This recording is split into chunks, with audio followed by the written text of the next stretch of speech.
Okay, so here's what you're waiting for: how to start a GSA during remote learning. So you can post on your Google Classroom or whatever device you're using, whether it's a website, whatever you're using to talk to your students. Most people are using Google Classroom. You can also start a student survey using SurveyMonkey and find out from your students, like, what do they need at this time? Are they feeling safe? Are they feeling comfortable? Would they want to join a GSA? If there is a GSA, what would they like it to look like, and what would make them feel comfortable to join? And also letting them know in that student survey that they don't have to be queer or trans in order to join, that anyone can join and they can be allies. And that might help people feel safe too if they're not out and they want to join, or if they have friends or family members, they might want to join as an ally. Create a GSA contact list by email so you can find out, you can ask teachers to post that you're starting a GSA and let their students know, and that any students who want to join, they can just email, and you can create that contact list. They can also not show their video on Zoom if they're not out or feel shy. Some Zoom weekly meetups. So we do it every Friday at 2 p.m. We meet up with our GSA online. We talk about things. We develop activities for our school. One student created a video game, super cool, like an LGBTQ video game. Queer-friendly games in Zoom. So you can create those or play them. There's a terminology game. I can show you all the terms that I have on my website. You can use those to create a game, a matchup game. I have a GSA trivia Kahoot game, which I'll show you, and you can play that with your students or staff. You can create queer playlists to dance to. So ask your students what are your favorite queer songs or songs by queer artists, and then bring them the next week and have like a little online dance party, or just listen to them if they don't want to dance. You could show a movie on Zoom. It could be an LGBTQ movie.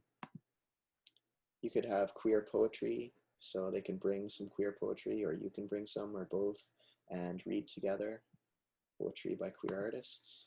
You can have an LGBTQ book club, and I know that's challenging for some people because your libraries aren't open, but the Toronto Public Library has an online feature where you can take out books online and read them, and there's also online resources where they read it reads to you, to your students, and you can also use Read and Write Gold if your students need something to read to them.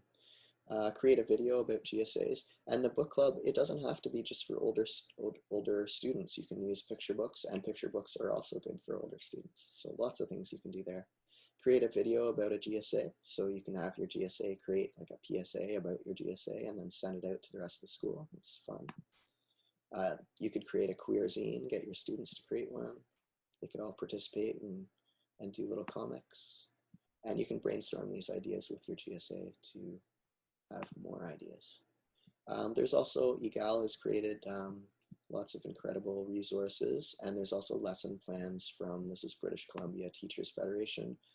There's some stuff here. So there's a newsletter that you can check out. If you just click on this, it takes you to here. I'll put this in my resources. So there's a newsletter by EGAL, and the resources are here. If you look below, I've put all these links here, and these are in my resource, which I'll have up. So tackling anti-LGBTQI two-spirit cyberbullying in schools or in remote learning. So having those courageous conversations with people if there's discrimination happening online.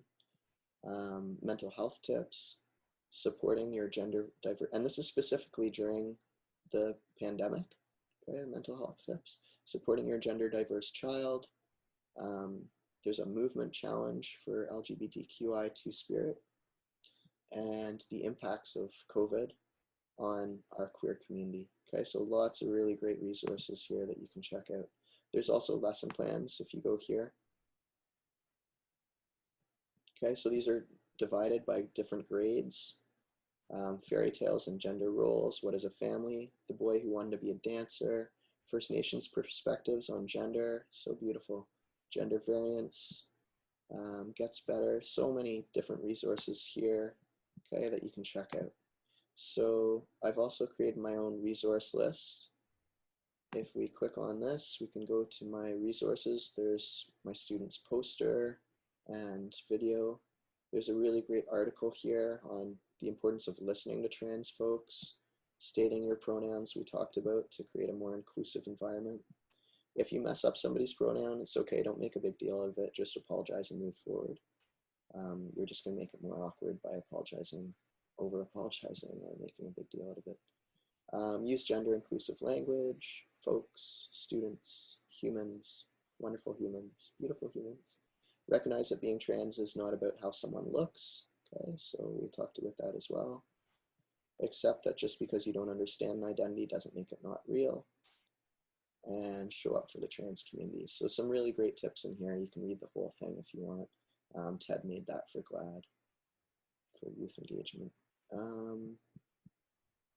So there's also how to be an ally by GLAAD. I made this video, which is about egal and human rights. You could watch this actually.